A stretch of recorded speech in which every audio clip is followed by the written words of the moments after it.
In progress. Right. So today we're going to talk about this experimental embryology. Okay. So if you look at the previous lecture, we talk about developmental biology. We talk about developmental genetics. Okay. And what is the way they comes up with the term of developmental biology? Okay. So actually, is developmental biology is quite a new term in the field of biology, because previously this field was known as embryology. All right. So if you look at this illustration, you can see this is the zebrafish development progress, yeah, from a zygote until the 48 hours post fertilization. Okay, zebrafish is a very rapid growth of organism. That's why it was chosen by scientists as the model organism, because from a single cell until it's become a moving larvae, it only takes about 24 hours. Okay, and after that, after 5 days later, they become a young adult, right? And 2 or 3 months later, then they can reproduce. So this is a very rapid types of growth, and we need these types of features as a model organism, all right? And if you really wanted to read more, all right, you can look at Kimo et al. Published in 1985, Development Dynamics.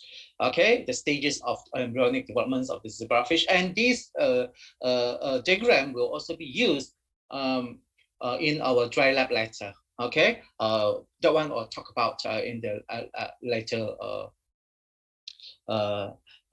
stage of this the course. Yeah.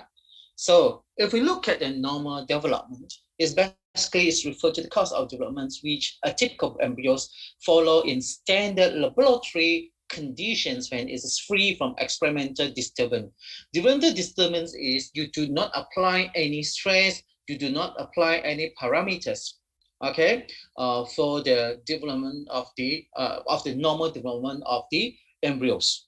Okay, you don't put any chemicals, you don't put anything to affect the growth.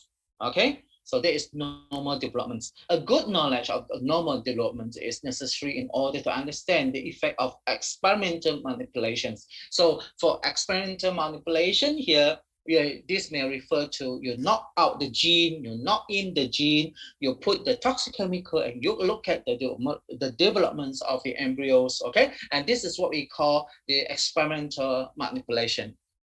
All right. So as we talked about before, you can see the embryo about the axis, the body plan. Okay, the front part is what we call the anterior, and the tail part is what we call the posterior. So the tail and the head and tail axis we call anterior posterior, and we have the upper part and the bottom part, which is called dorsoventral. And if we cut them, okay, cut them, that's what I call transverse section. All right. And if you look at this the view from the anterior, you'll see the top part we will call the dorsal, and the bottom part is what we call ventral, and we have the right, and so we have the left. And if we section them, right in the middle here is what you call the sagittal section. And if we slice it slightly away from the axis in the center, that we call the parasagittal section. Right? So far, okay, can you follow me? Yes, doctor. Yes, doctor. Yes. Okay, good. So the features of developments are referred to the maternal if they are due to components which exist in the eggs that have been accumulated during oogenesis. We know that during early developments, the maternal contribution is extremely important for the early development, especially for the early cleavage process during the embryos. Okay, so they are said to be zygotic if they are due to component newly synthesized by the embryo itself after fertilization. All right, so this period of time we also call a zygotic transmissions, whereby the zygote can produce its on protein. They can synthesize their own proteins. But before this, the zygote is merely depend on the maternal contributions for the early development. Okay, so a fed map is a diagram that allows what will become the of each regions of the embryo in the course of normal developments, where it will move, how it will change shape, and what structures will it turn into. For example, yeah, for example, we take zebrafish as an example because zebrafish is a very robust and also very convenient and easily available model to use. Okay, and I use a lot of zebrafish larvae, yeah, to study the functions of the gene. So if you look at the early embryos, and if I label a dye, I put a dye. Okay, that dye can be a fluorescent dye or any other dye that you can just inject into this part, a particular part of the embryo, and we want to trace the developments. And one advantage of the zebrafish is that because the embryo is transparent, so you can actually trace a single cell movement individually. Okay, so if you look at this at the later stage, there's the dye that you injected early and they ended up, okay, appear on the border between the segment 1 and segment 2. And you know that this section actually is responsible for the development of these sections in the later stage of this zebrafish. All right, and this is a fat map of the early embryos. So if you look at this, this is the head, and this is segment 1, segment 2, and segment 3. Right? So can you follow me? Yes, doctor.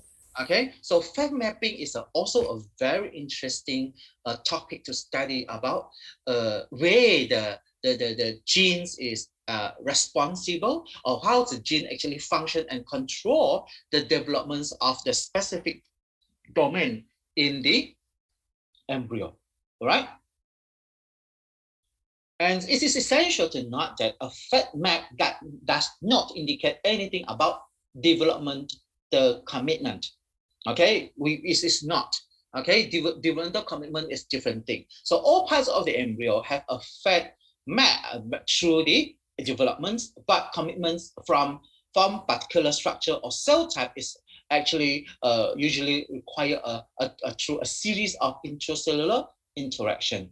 So FedMap only tell you, okay, the cell at this, when we injected it, or if we label it at the early stage, how it will end up to, where it end up to. That's it. Okay, that's it. But who give the instruction? That is not FedMap. But who give the instruction and make them return a specific cell type? That is what we call the development commitment. Can you differentiate that? The FedMap and also developmental commitment?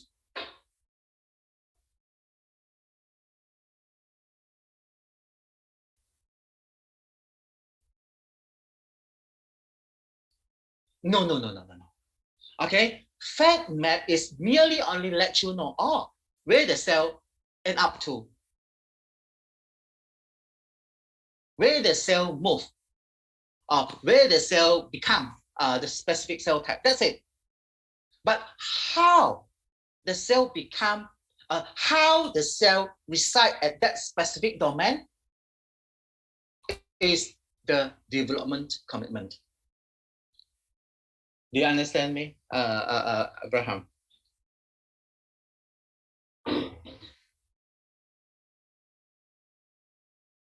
Yes, yes, that is the molecular mechanism underneath all the processes. Yeah, but FedMap, they won't tell you this.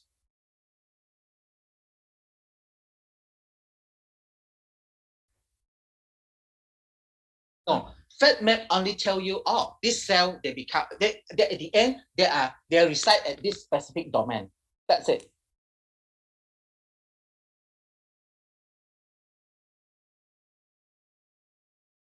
That's it. That's it. You only there is a very, it is not very comprehensive. They only tell you, okay, at the early stage, this cell is, for example, okay, if you look at the label cell, the red portions at A panel here, right? You injected this, okay? You injected the red dye at this specific domain, right? Okay, and they end up to at this specific domain. Okay.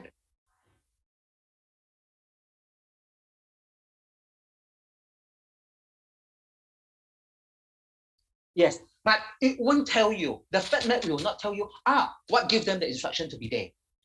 Who actually gives the instruction? How the cell actually move? It won't tell you. Because that is the developmental commitment. Actually, fat map and developmental commitment, they happen concurrently. But the developmental commitment is more detailed. They are more complicated compared to the fat map. Your only map, map is very easy, right? Yeah, compared to the developmental commitment, right? Because developmental commitment, you need to know who actually give the instructions for the cell to move at this specific domain. But fat map does not tell you, right? You only see, the cell that we label at the very beginning, at the early state, they end up here. That's it.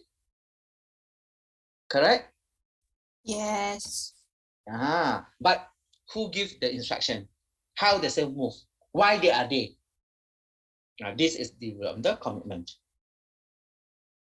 Jelas kan? Jelas, dokter. Okay. So you mesti faham ini ya. You're all very lucky ya. Masa saya undergraduate, I don't know what the hell is fat map, you know. The fat map semua kita tahu, tak pernah dengar ni. Until I went to UK, then I start from the very beginning. You know, begitu sad sekali, you know. I am the top student. Bila saya pergi UK, I feel like I'm a bottom, paling rendah, and it was like a bunch of rubbish, you know. You faham tak saya punya perasaan masa tu? Because kita tak tahu benda ni lagi. Yes. Yeah. I was taught by a lecturer and she is now a professor. Dan dia orang tak pernah ajar kita benda ni because they also don't know.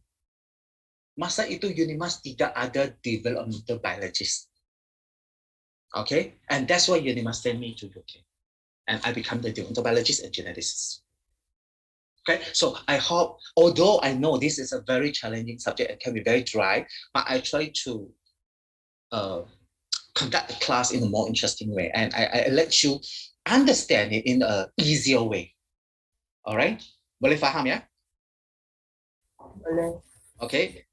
Because bila you nak buat master dengan PhD nanti, you punya basic kena sangat kuat. If you really wanted to venture in this field, whether it's developmental biology or developmental genetics, okay, geneticist semua tu, you kena tahu ni, right? Because this is the basic. Kalau you betul-betul nak gunakan model organism untuk buat you punya research, okay? Now, if we look at the clonal analysis, okay, so the term of compartment is sometimes used to indicate a regions in the embryo whose boundaries are boundary of the clonal restrictions. And once a compartment is established, no cell may enter or none may leave. So in other words, all the cells within a compartment are the descendant of the founder cell. So if you look at this, can you see the panel A here? Can you see my cursor? Boleh. Okay, so di sini kan, I put the die here. Then this cell, dia akan divide, betul tak? It will turn into two, kan? It will divide it into two, right? Yes. Yeah, and at the later development, you can see that actually the cell, they move, and then the compartmentalizations is established. So you, at the later stage of the development, you can see this cell will only restricted at this one. This is the first section, this is the second segment, right? First segment, second segment, betul tak? Betul. Yes. Okay, dia tidak akan, karena dia sudah, orang kata apa? No cell may enter or leave.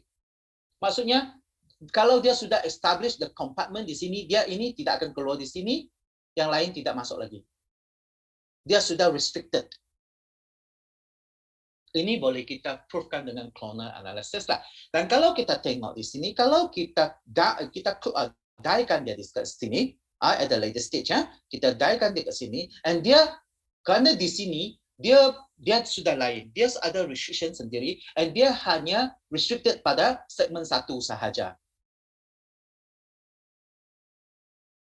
Okay, pada segmen satu sahaja bila dia divide, and you can see dia punya domain adalah restriction pada segmen satu. Dia tidak ada pergi ke segmen kedua di sini sudah, betul tak? Okay, dan dia punya territory pun semakin kecil, betul tak? Berbanding dengan yang A, betul tak? Yes. Okay, kalau kita tengok panel C, pada stage 1, stage 2 dengan stage 3, kalau kita die dekat stage 3, ya, dan sel itu hanya restriction dekat sini pada akhirnya. You nampak tak? Apa perbezaan di antara kalau kita diekan sel itu pada awal, pada pertengahan, pada akhir. You nampak tak dia punya perbezaan? Yes. Nampak. Okay. Ini development. Ya. So semakin awal kita diekan sel ini, okay, kita injekkan dye dia dekat sini, dan sel ini sebenarnya mempunyai kemampuan yang lebih, betul tak? Yes. Jadi teritori dia pun lebih besar berbandingkan kalau kita injekkan sel itu pada later ataupun pada akhir nanti. So teritori dia semakin kecil, maksudnya sel dekat sini dia lebih restricted berbanding dengan ini, dan sel di sini dia lebih restricted berbanding dengan sel di sini. Maksudnya semakin akhir pertumbuhan, semakin khusus sel itu berada pada sesuatu tempat. Betul? Yes. Betul.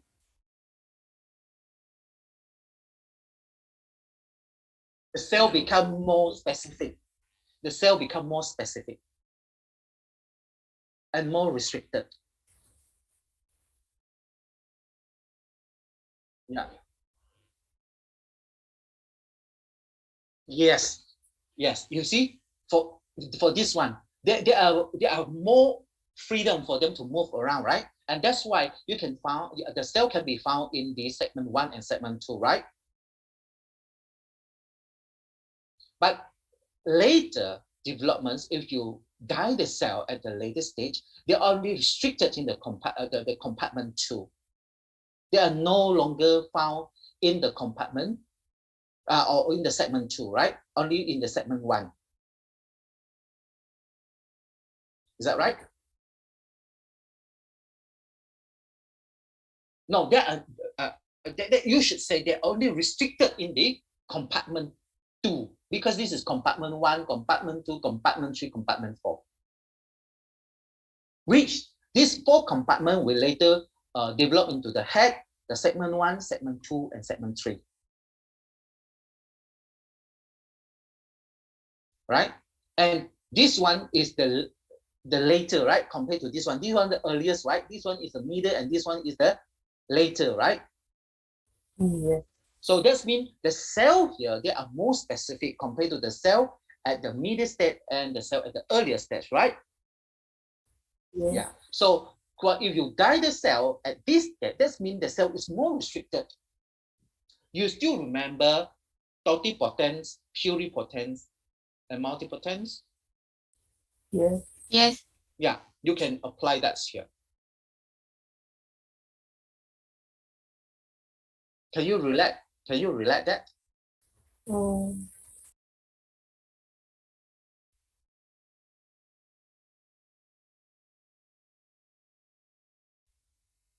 Yes. And yeah, they are more specific. Specific and specialized. Boleh faham ya? Yeah. Okay. So kalau kita tengok di sini, the developmental commitment and specifications and determinations, a cell or tissue explant is said to be specified to become a particular structure if it will develop autonomously into that structure after isolation from the embryos. So a determined regions of the tissue will also develop autonomously in isolations, but differ in its commitments is irreversible with respect to the range of the environments present in the embryo.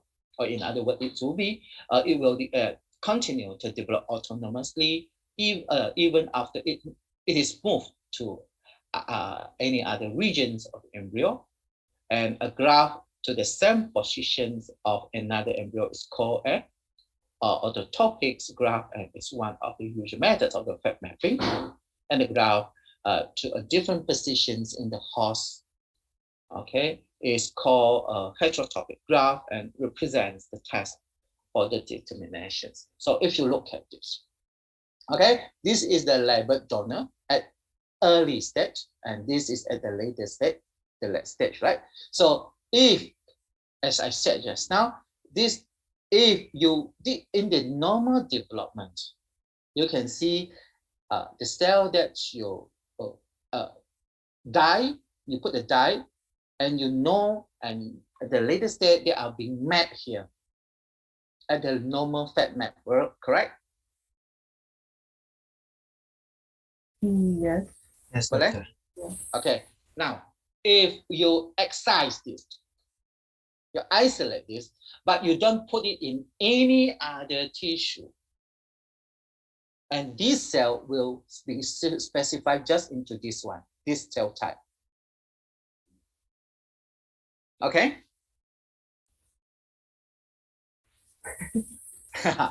Oh, it depends on the cell, okay? How it develop later, all right? But what we want to tell you that if we graph this one and put this in this section, and it will come here. You still remember the inducer and responder? Yeah. And at the later stage later, if you isolate this part and put it here, then what will happen? Yeah. No. You see this one, what will happen? Yeah. No eyes. No eyes, but you have the spike here, right? Yeah. Yes. What can you deduce from here? If we cut the compartment when the embryo is at the later stage of embryo, the cell already developed into more specific state, so it won't change if the position change, something like that. Like,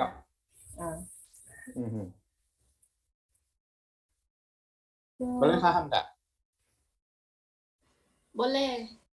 Very interesting kan? Hmm.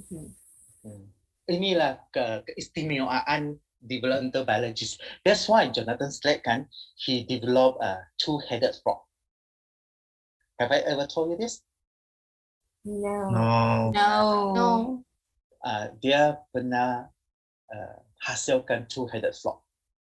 Can you imagine if this technique being applied to human?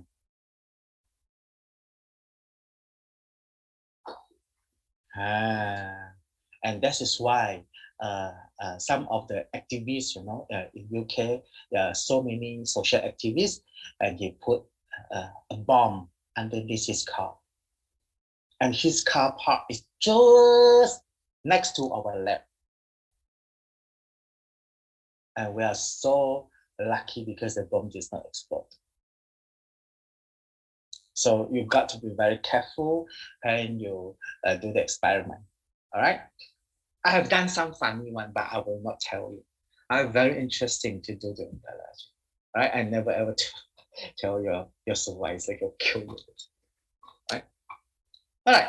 Now, if you look at this one, the egg, still remember the earlier lecture that the egg, at the end, the cell will move and then they'll establish 3 germ layer that will develop into the ectoderm, the mesoderm, and endoderm. Do you still remember this during the gastrulation?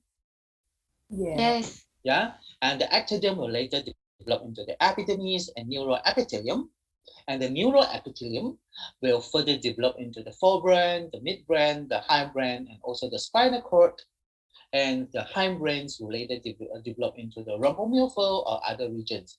Not only rhombomephil, it could be rhombomephil 5, 6, depend on the organism. All right. So sama lah yang ini jawab dia bersama kan dia punya teks. Okay. Now, if you look at the acquisitions of the commitments, the cytoplasmic determinant.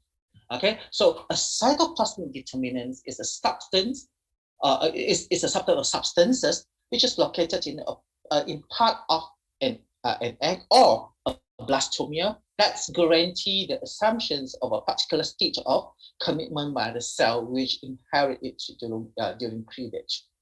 Okay, cleavage ialah pembagian cell by determinations of the cell division will be asymmetrical, and the two daughter cells will follow the different pathway of the development. If you look at this, okay, so if we look at this, this is the normal development, right? But if you transplant these regions, yeah, into a different cell or a zygote, and they both will develop, yeah, and this is how they have this ectopic head, and this is the experiment done by Jonathan Slack. Because, yeah.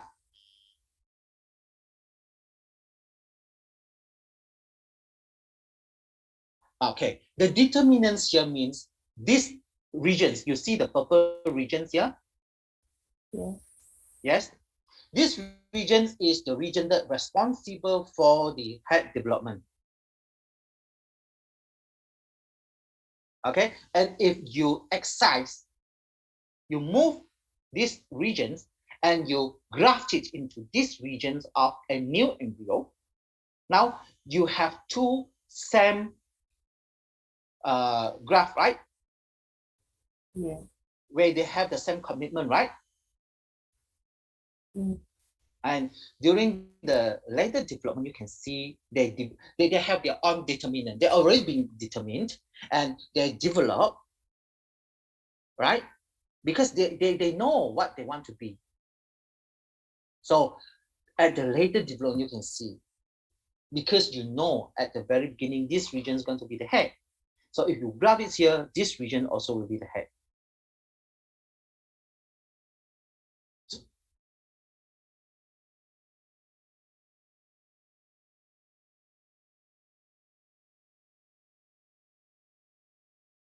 No, it depends.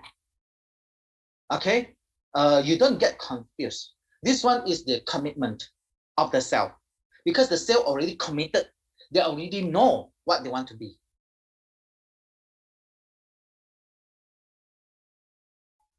It's different stage. This is the stage to tell you that the cell already know that they want the way they want what they want to be at the later stage, and this is what you call the cytoplasmic determinants. Doctor. That's mean someone the purple color dia orang sudah tahu lah. Ya, dia sudah tahu dia akan jadi apa nanti. Oh, dia sudah determine. Okay. Thank you. Okay, dia sudah tahu apa pengakhiran dia. Dia sudah tahu nasib dia. Ya, boleh tak? Boleh. Boleh. So, kalau you buat eksperimen ni, and you dapat 2 kepala ni, apa yang you akan buat?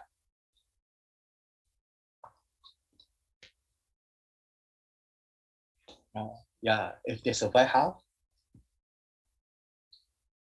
Breathe. Yeah. And what happens if you transfer this technology, this technique into human?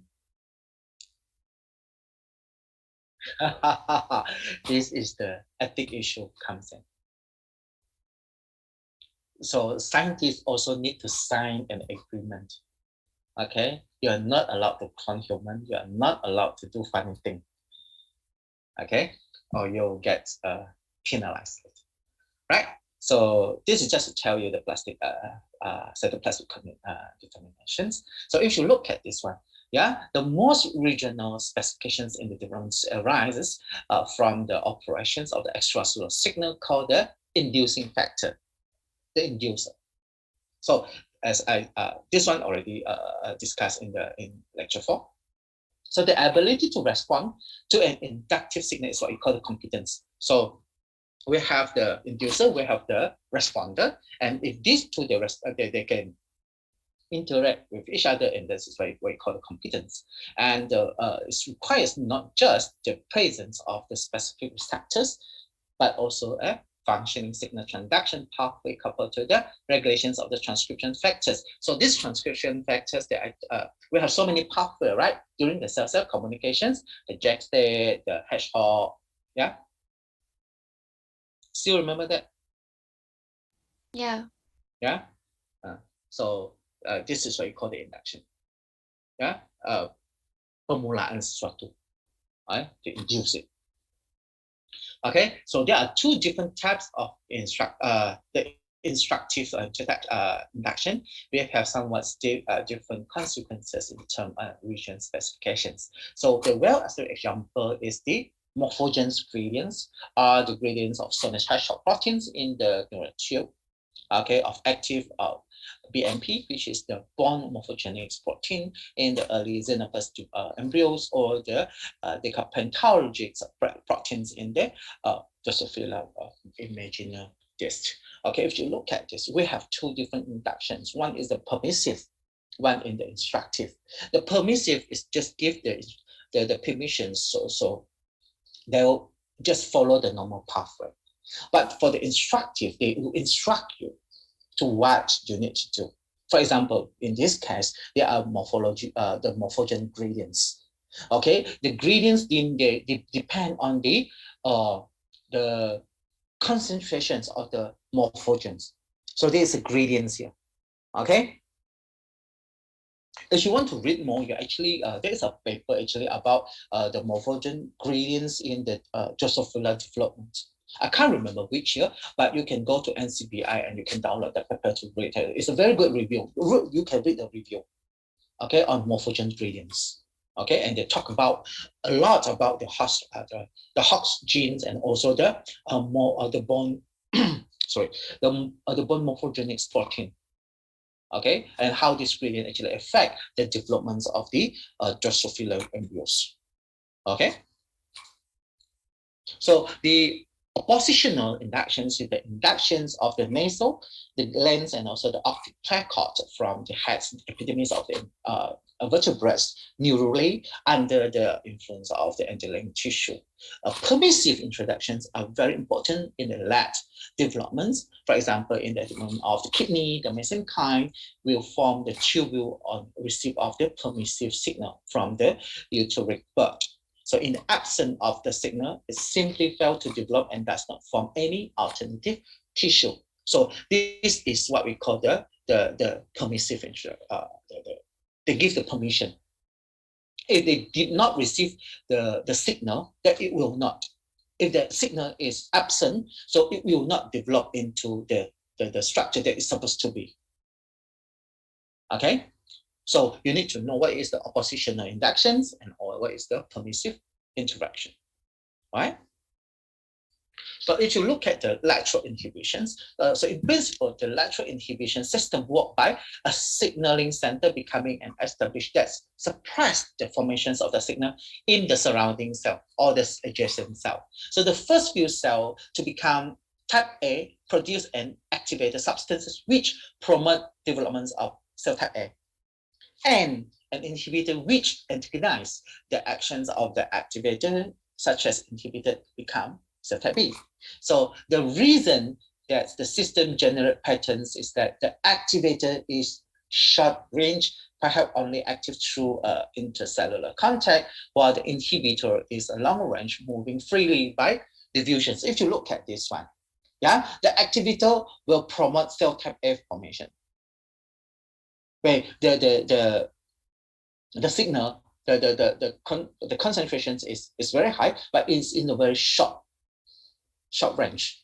But if you look at the cell type B, which is an inhibitor, then the range is much longer. Okay, do you know what does it mean by lateral inhibition?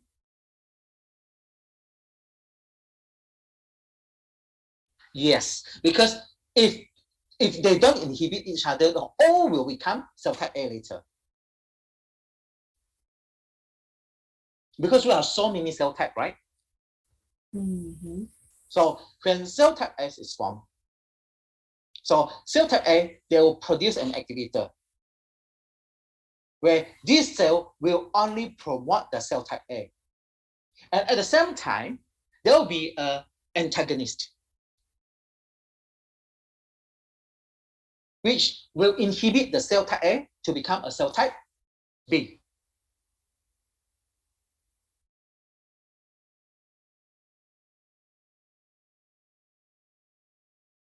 Yes.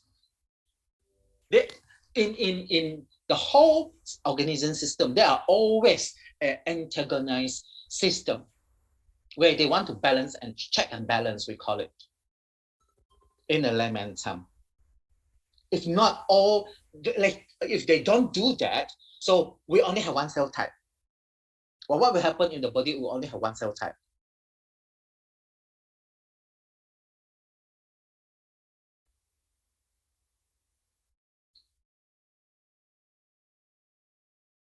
Yeah. But remember, in organism, they are more complicated than this. Like in our body, how many cell type we have?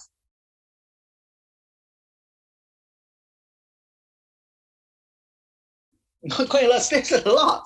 For example, if you look at our pancreatic cells, yeah, we have the alpha cell, we have the beta cell, right? In the islets of Langerhans, right? Yeah. Yeah. So if there is no inhibitions, then probably only the beta cells is formed, or maybe alpha cells is formed.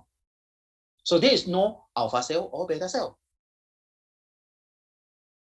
right? Yeah. So can you see this analogy? Yes. Yes. Yeah. And you this is only for example, you know, actually it's more complicated than this. We have cell type A, B, C, D, E, F, G, maybe I don't know, maybe hundreds of types of cell that we have.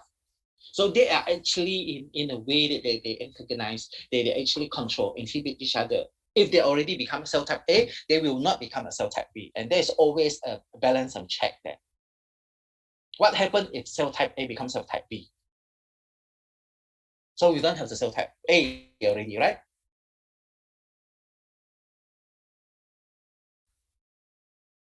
Yes. Correct? You see how our body works, how the system works in our body.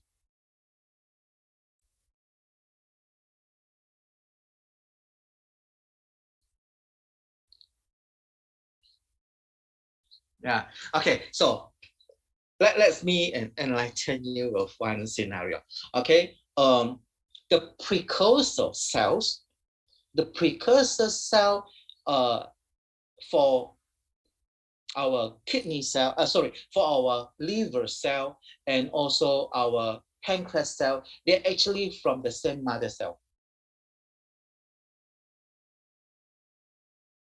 For example, the cell that form liver and pancreas, they are from A cell, for instance. I call it A here. So A, they differentiate, they specify, and at the later stage, they become liver cell, and also pancreatic cells, right? Okay. So, in certain way, we can de-differentiate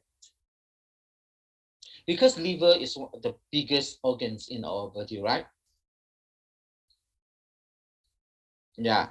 But there are so many diabetic patients.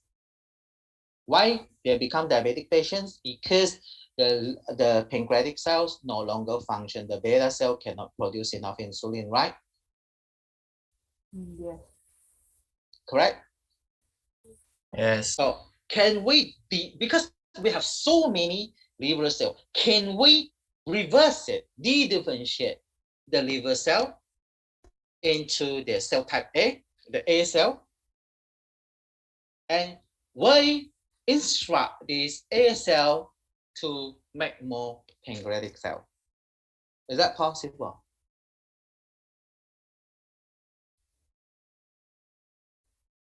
Not only hormone. They are very complicated. What I ask, is that possible? Hmm. Maybe. Possible. Yeah. So you see, Maybe. because liver cells, there are too many liver cells, right? But what we want now is we want to produce more pancreatic cells, especially the beta cell.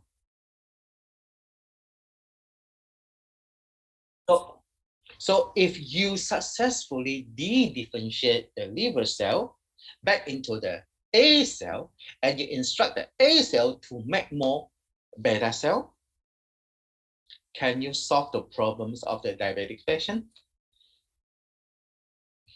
Of course. Yes. This is a very interesting topic, right? You may go for your PhD. And you can save the world. There are millions and millions of the diabetic patients in the world. Yeah? Yeah. So if you manage to do that, if you can do that, there is a big news in the world. That will be a fantastic discovery of science where you contribute your knowledge and skills in the scientific field and help a lot of people, especially the diabetic patient. Maybe you can do a direct PhD on this.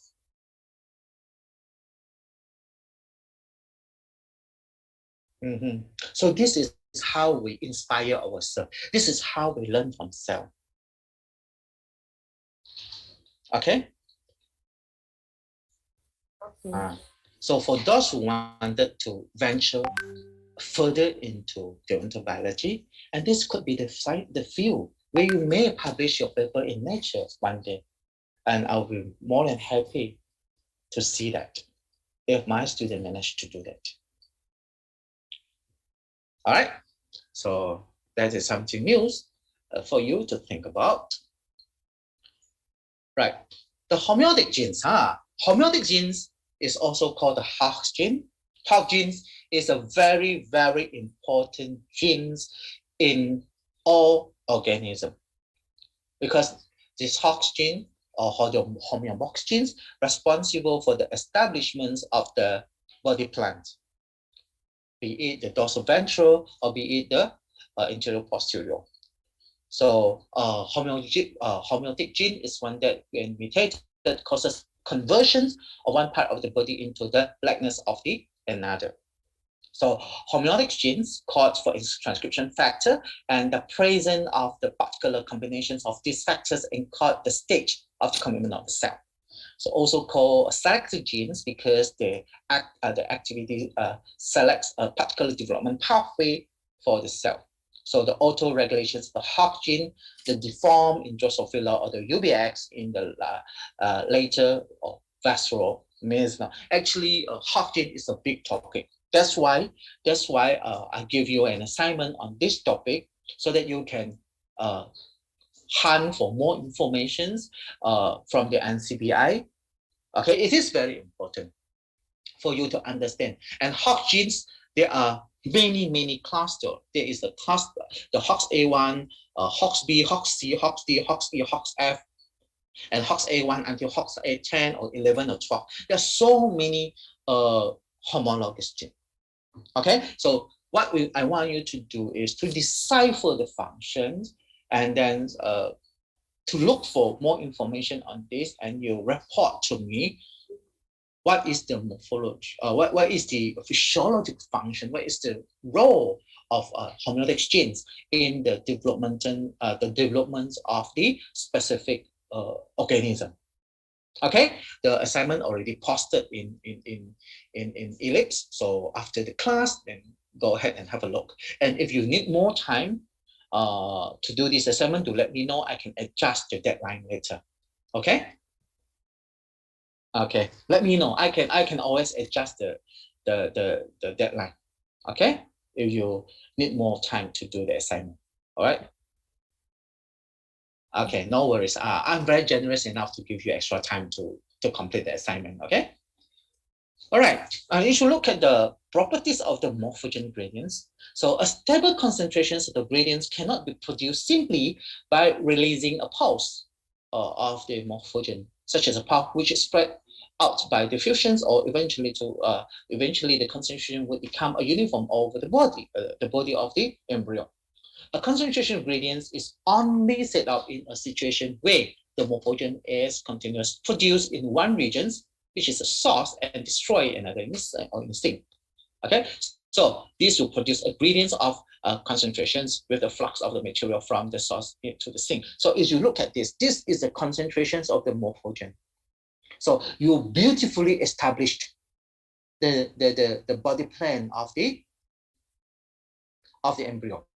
Okay, so if you look at this is the concentrations of the gene 1, concentration of the gene 2, concentration of the gene 3. But what happened?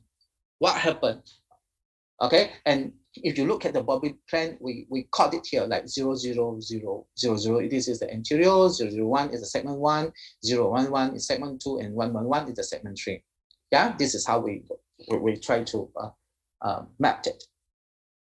But if the concentrations is being manipulated, whereby you don't have the gene 1, but you only have the gene 2 and 3 here. So what will happen to the anterior?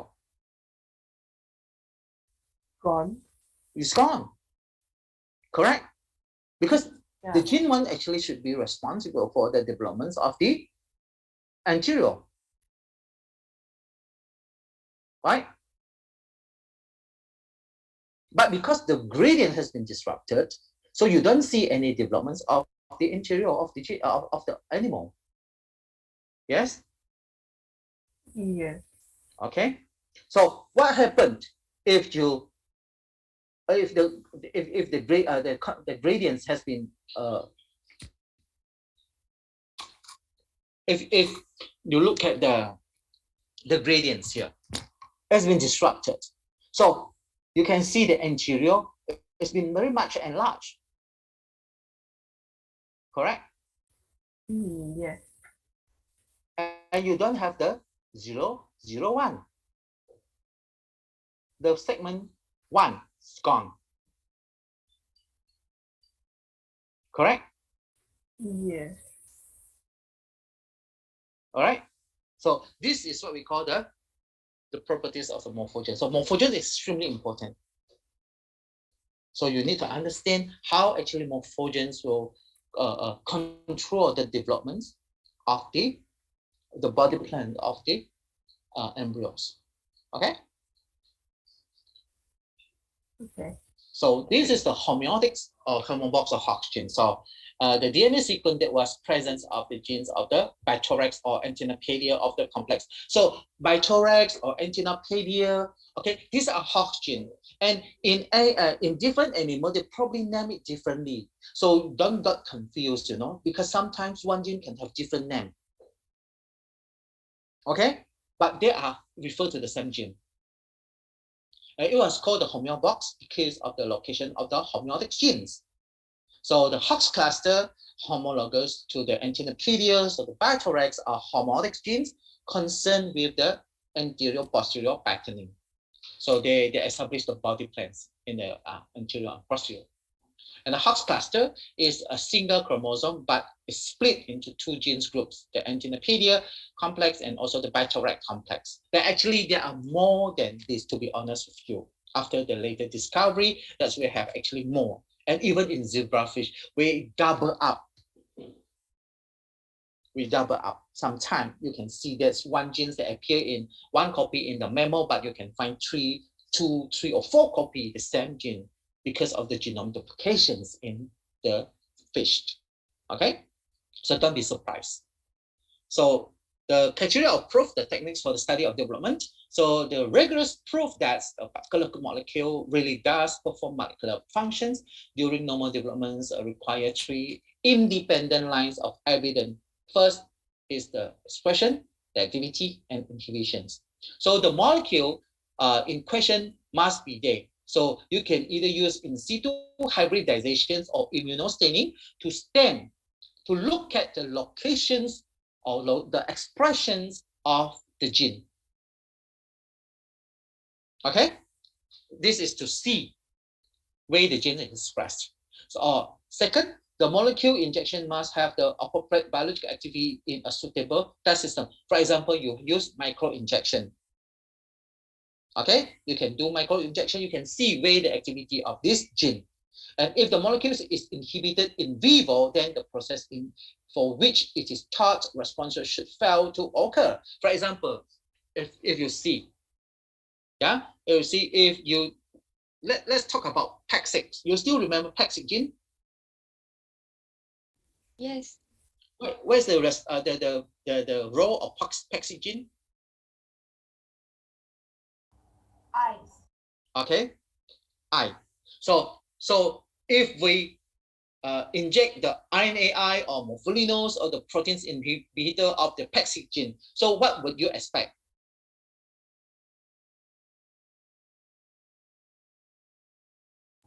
No eyes.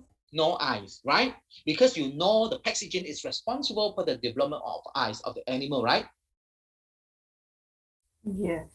So if you knock out the gene using the RNAi techniques or using the morpholinose techniques or using the protein inhibitor techniques, so you will expect there is no eye development because the PAX6 gene has been withdrawn or been knocked out.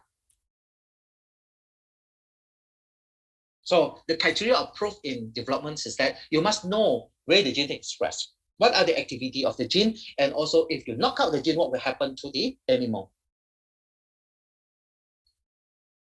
Oh, there is maybe one. After you knock down the gene, you inject back the protein, you inject back the gene. You want to see whether they can do the rescue or not. If we can do the rescue, there is even a better proof to prove the function of the gene in the particular domains of the animal. Okay, that's what it's called rescue. You can knock out the genes, and at the same time, you can do rescue. I have done the rescue. It's very interesting to see that. Okay, if they appear to be specific, that will be a very exciting news. Okay. Okay. So this is the tools that you use. For example, the dissecting scope, first you need to look under the microscope the expressions of the genes or the for example this one. Yeah, this is the expressions of the specific gene that which is dye with the red fluorescent, and you can also dye it with the green fluorescence. What is interesting about developmental biology is you can dye your embryos with different types of gene with different color, and they can be very colorful. Okay, like this one. Yeah, the expressions, the PCR or the hybridizations. Okay, this is a PCR. Okay, this is the hybridizations. You can do the in situ hybridization. You can see the locations of the gene, where the gene is expressed. Okay, at very specific time point. Okay, you want to see whether the genes express as 4-hour post-fertilizations or 24-hour post-fertilization or 48 post. You want to see. You can actually see the expressions of the gene, be it they are highly expressed or lowly expressed as a specific time point. If you want to know more about this, when you come back to Unimas, hopefully in the second semester later, you come to my office and I can show you how a beautiful experiment was done to look at the expression of the genes in the somite. I can show you a very interesting finding from my research. Okay? Okay. So this is a microarray. Microarray is a very powerful technique that you can assess the expressions of the gene in the thousands of genes concurrently. Okay, these are very powerful techniques. Right, microarray. Microinjection, you can inject your proteins or the proteins that you label with the fluorescent dye, and you can see this is the beautifully expressions of the genes. You can see there's a green fluorescence, which represents specific types of gene. You can see a red fluorescence, a blue fluorescence here, and there is some overlapping. So each color actually represents one type of gene. Can you see? Can you see that?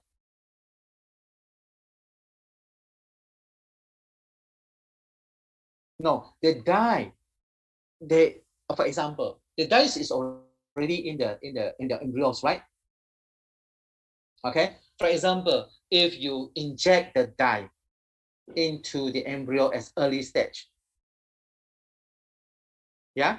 So when the cell divide, so the dye will also follow the cell, right? So at the end, you can see this.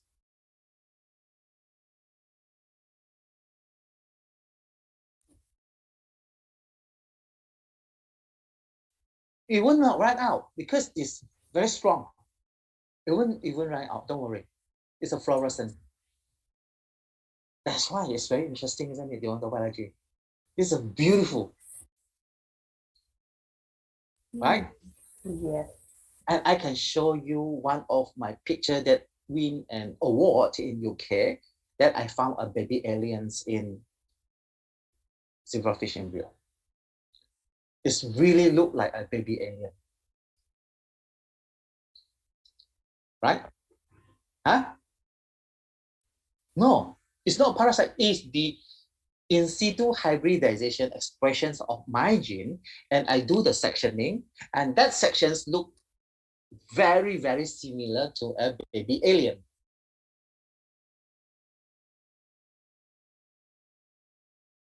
It's not modified. I'll show you. Right? You come to my office, I show you what I have found. And that picture won the award in UK back in 2004. Right? If you want to see, come to my office. All right? Okay. Okay, or transgenics. You can do transgenics as well. Have Dr. Chung discussed this with you? How to create a transgenic mice? Not yet. Not Not yet. yet. But I think he will. Okay, because it is more appropriate for him because it's the animal biotechnology, right? Yeah. Well, for my part, I talk more about the development. But it is okay if I touch a bit, but I won't go for detail. Right? It's because it's very simple actually to do transgenic mice. You just need to get the the blastocysts of the cell, and then you do some manipulations, and then you grow the cell. They injected it back to the chimera. Okay, injected it back and reimplant it into the foster mother and let it grow in the foster mother. And 21 days later, then you can screen for your transgenic mice already. And you can actually inbreed them, the F1 inbreed, and you have the F2 you inbreed, then you have your mutant mice or the transgenic mice. Basically, it's very easy actually. I'm not going to talk about that because I think it's more appropriate if Dr. Chong talk about that. Okay, I don't want any overlapping of them. The embryonic stem cells as a stem is very similar as well. You get the embryonic stem cell, okay, and then you do the manipulation. Okay, you injected certain gene that you have manipulated and then re-injected back into chimera mice and back into the foster mother, and for the foster mother let it, incubate, not incubate, implant it into the foster mother, and 21 days later, then you can check what will happen to the baby. Okay, if you can make the baby become a tumor sufferer. Okay, it's very mean experiment actually. Now we have seen a lot, but because we want to decipher more information about certain gene, then we have to do some manipulations. And this is why when you do this experiment, you need an ethics committee to approve your project, and you must secure the license. For example, I have the Home Office license from UK for me to perform this experiment. You having a license to allow you to perform this experiment. Yeah. And then this is the genes targeting. For example, we are you can target the genes. Okay, you can disrupt the gene. For example, this is the genes that you target. Okay, you can disrupt the gene by putting a neo. Okay, the neo reporter gene, and now the genes already disrupted. They are no longer a full-length gene, but disrupted with the neo, and they can screen for the chimeric mice, and you can see from the Mendel law one that about 25% is the mutant mice or the homozygous mice that you're going to get. Okay, so 4 in 1. Sorry, 1 in 4, which is 25%. You expect to have your mutants, right? This is gene targeting. And then the ones you can probably use LOX-P techniques, okay, or Krelox technique. Krelox is a defense system in the bacteria which have been adapted or being applied in the knockout system in mice or in any other animals. Yeah, because the lock system, once they lock together, so it will excise the specific gene.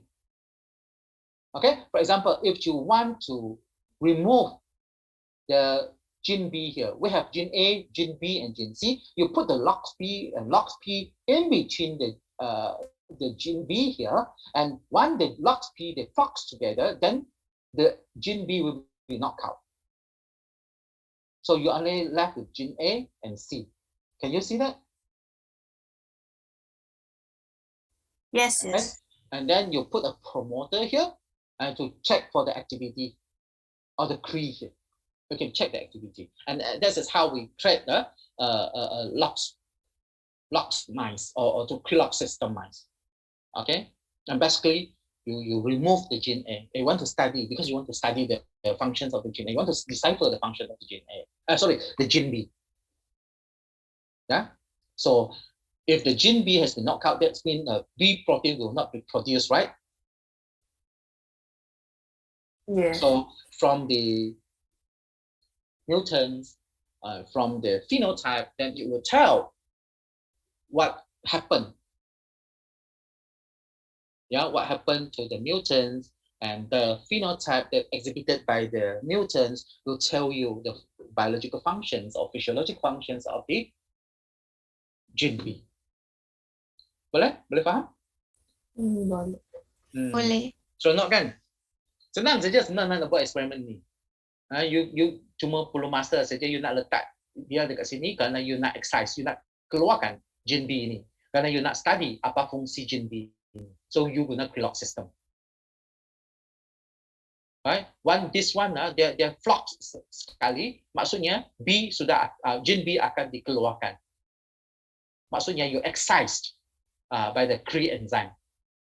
B sudah dikeluarkan, tinggal gene A dengan gene B. Maka protein B yang sepatutnya dihasilkan oleh gene B sudah tidak dihasilkan. Jadi kita nak tahu apa yang berlaku kepada mutant mice itu. Sama ada kita daripada, kalau phenotype kita boleh nampak, kita tahulah apa. Kalau tidak, kita mungkin perlu buat dissection untuk melihat apa yang berlaku pada organ-organ dalaman baby mice ini. ataupun mutant mice ini. Boleh? Boleh. Alright, I think this is the last slide. So at 10. Alright, class. I think that's all for today. Recording stopped. Do you have any question? Doctor, I have a question. Yeah. During the at the slide 7 something, for the developmental commitment, we in the earlier stage of the embryo when we isolate a certain part, you say that the region can how to say further develop into any cell. Is it? Okay.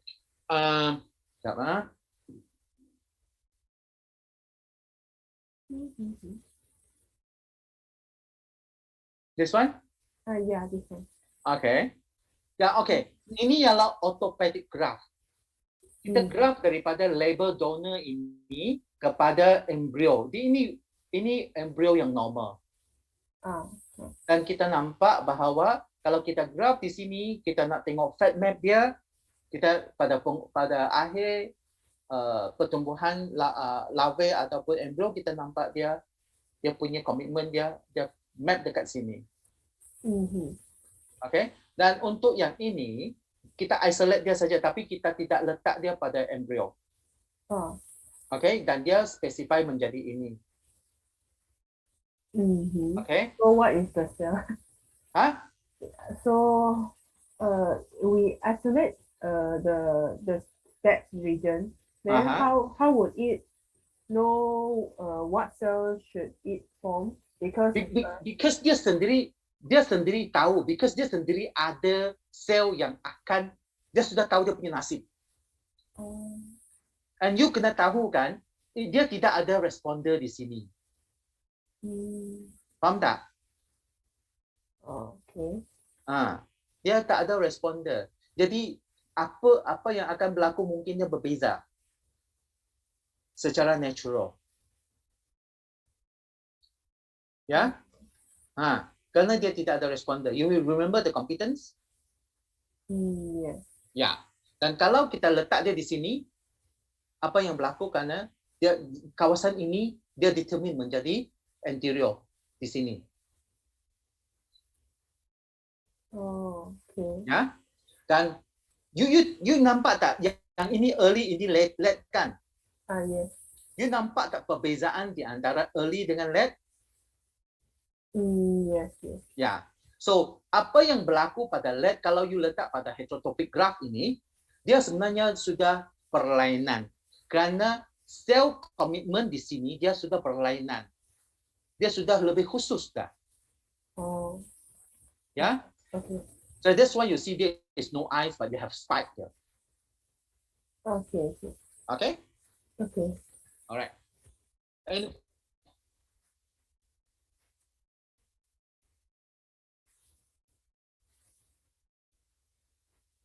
because early stage kan, kemungkinan dia menjadi sel yang lain dia lebih besar chancesnya, betul tak? Yes. Kerana dia lebih totipotent lagi kan. The ability to become any other cell type still there. Kemampuan dia untuk menjadi sel-sel yang lain dia masih mampu lagi kan. Yes. Tetapi pada later stage dia punya nasib sudah ditentukan sudah. Dia sudah restricted kan. Yes. Yeah, if you compare the pluripotent cell and totipotent cell, the pluripotent cell has very much restricted characteristic compared to the totipotent cell, betul tak? Betul. So, you relatekan itu dengan ini, you boleh faham tak?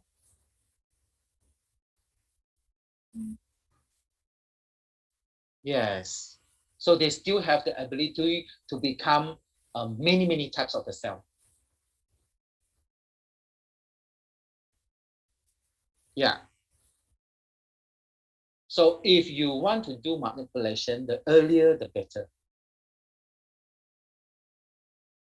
Because at later you want to do manipulations, the cell become more specific. So you might not get the result that you desired.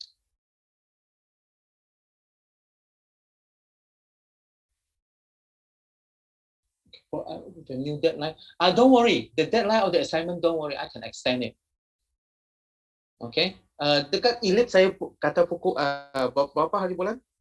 Next 10 10 kan? Yeah. and 10 in. Okay, I bagi you all nak berapa? How many days extra?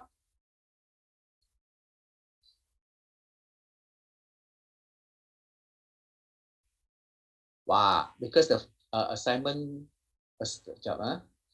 because assignment 4 ialah 22 kan, kalau tak silap saya. Yeah. Okay, you want up to 20th Sekejap. Sekejap. Let me go to ellipse dulu.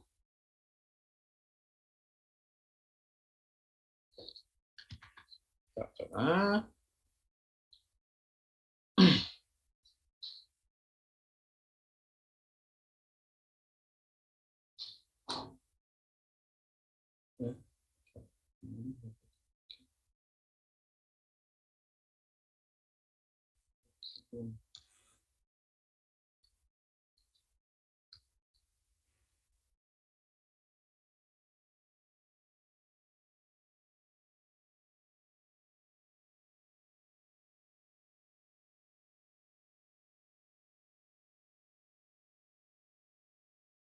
This is assignment 3 kan? Assignment 3. Activity 3 kan? Yes. Saya belum letak tu lagi kan? I haven't create any folder for the submission kan? Yeah.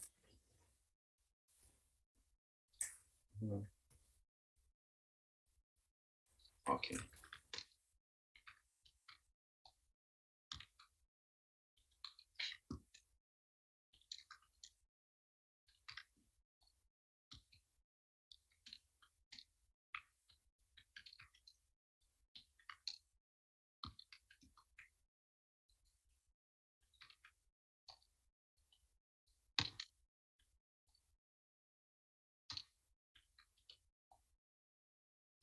How come the Chinese all keep coming?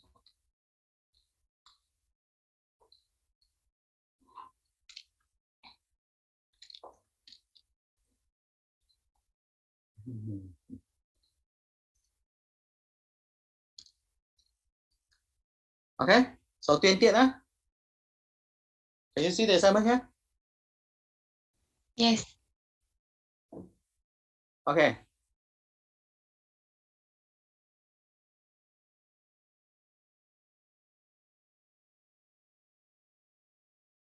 Can you see? Okay. Deadline of this assessment is extended to 20th November. Right? So I'll when you wanted to submit, then let me know. I'll create the folder for you. All right? Okay? Okay. Thank you, Doctor. Okay, so that's all for today. Doctor, Can can I scan the attendance? Which group? Group 3. Group 3.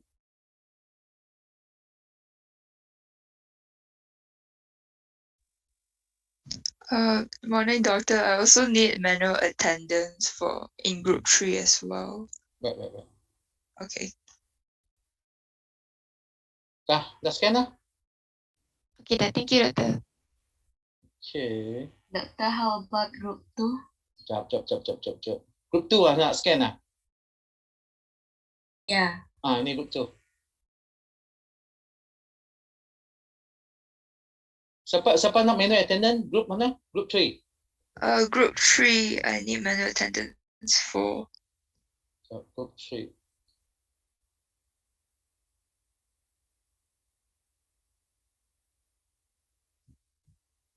Siapa nama?